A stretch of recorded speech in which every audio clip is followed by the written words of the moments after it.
People of the West are being told that Putin is so bad that nuclear war is a reasonable option to get rid of him. And if you think this may be true, I urge you first to take the time to watch Oliver Stone's interview with Vladimir Putin and see for yourself if this one man is worth starting a war over.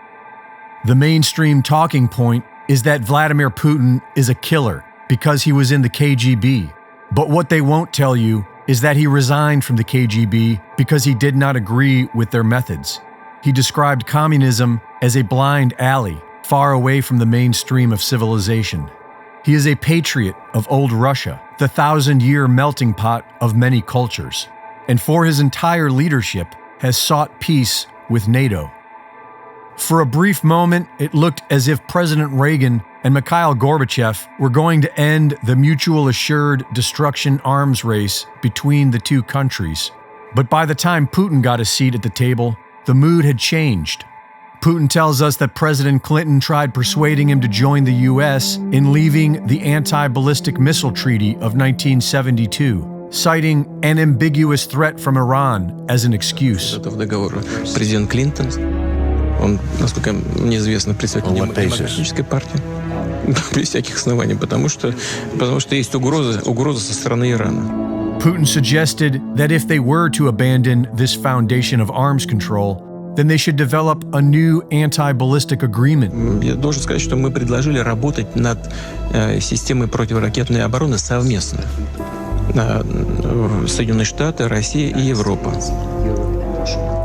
В конечном итоге, как это ни печально, наши партнеры от этого предложения отказались.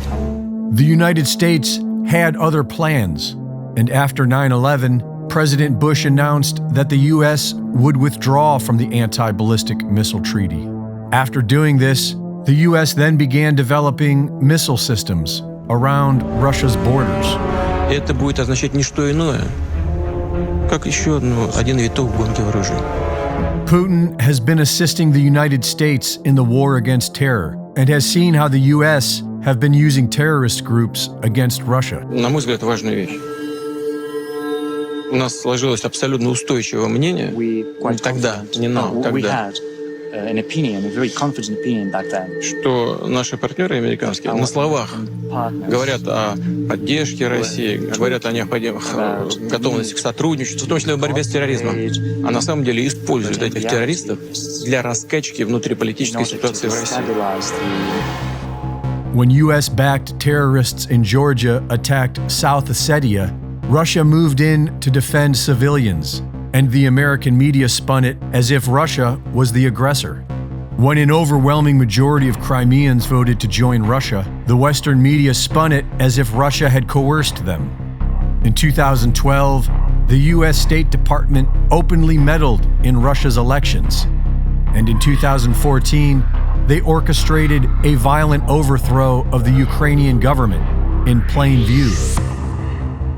Early this year, the U.S. State Department threatened to shut down the Nord Stream pipeline. If Russia invades Ukraine, one way or another, Nord Stream 2 will not move forward. Followed by President Biden. If Russia invades, that means tanks or troops crossing the border of Ukraine again. Then there will be no longer a Nord Stream 2. We will bring an end to it.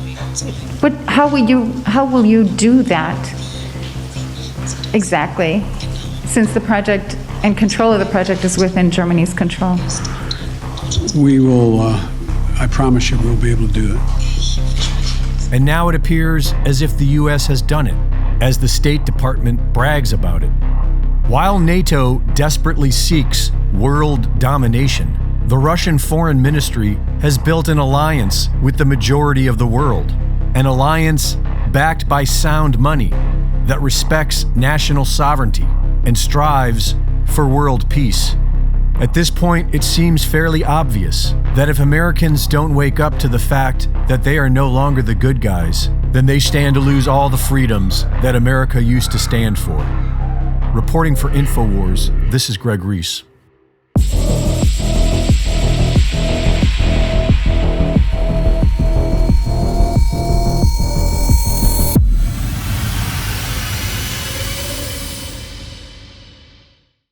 Thank you for watching the latest Greg Reese Report. Be sure to go to reesereport.com to see my latest videos, sign up for my free newsletter, and subscribe for exclusive content. And be sure to support my sponsor at InfoWarsStore.com.